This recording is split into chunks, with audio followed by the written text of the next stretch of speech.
I'll be off to college soon, so recently all my keyboards have been going off to new homes. At the back of my shelf though, I found this really old case and PCB that I bought. It'd been something for a mystery keyboard exchange back in 2020 or 2021, but we never actually made it to the exchange portion, and I think I just bought all the parts. As I part with most of my boards, I thought I might as well finally build this one, as I'll be moving soon and I probably can't sell it anymore. This keyboard build really brought back some memories, and I thought I'd share some of my favorites. Back in the day, I remember scouring Mech Market for deals because prices were so inflated. It's insane to see boards that were insanely hyped like the Satisfaction or Chimera selling for around MSRP today.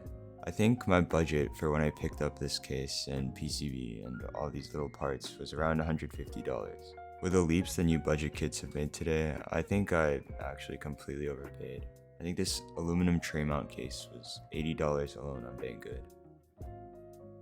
As I clipped these stabilizers, I remember using screw-ins for the first time and having no idea how to do them. Shout out to E1 for helping me. And I'd been making YouTube videos for like a couple months with clip-ins, but I had no idea how to use the screw-ins because the holes on the PCB were just too confusing. And it's strange to think that it feels weird to clip stabilizers now. I remember doing this so many times, but all of the newer stabilizers already have this pre-done now. I remember when having nicer custom boards is rare, but nowadays if I watch about any tech content creators' videos, I see them having one. Whether it's good or bad, I couldn't really say, but I think 2019 to 2020 was really quite the time to be in the hobby.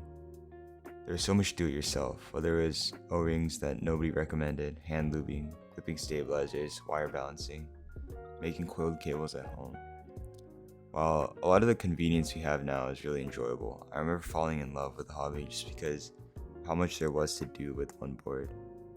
I think my GK64 was really how I showed all of my interests in this aspect to the world for a year. I have so many memories of afternoons just trying random things out and hoping they would work out to make my board better. Hopefully in the future, more of my videos will end up surrounding more of the tinkering and modding aspect of keyboards. Here's how this 2020 kit turned out. Before our final sound test, thank you to PCBWAY for sponsoring today's video. PCBWAY's OEM EMS service provides a one-stop solution to help you create a final product from an idea. Boasting an impressive inventory of over 100 materials and lead time starting from 1 business day, PCBWAY has you covered. Something I found cool is that you can even order other people's finished projects. For example, here's a super neat macro pad design I found. Whether you need to prototype a project, get something CNC machined, or 3D printed, PCBWAY is always the correct choice.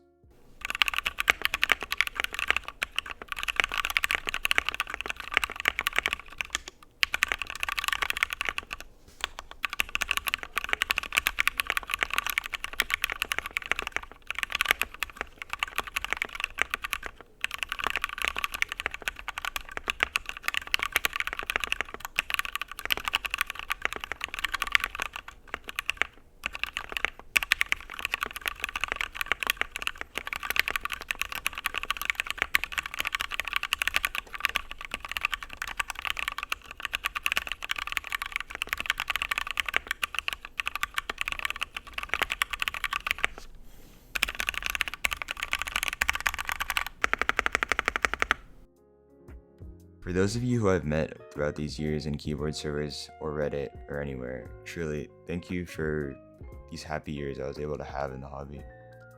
I think in the future I'll still try to make videos about keyboards, as it'll always be the first thing I felt so much in love with. But I'm hoping to start posting stuff about my other tinkering hobbies or just college in general.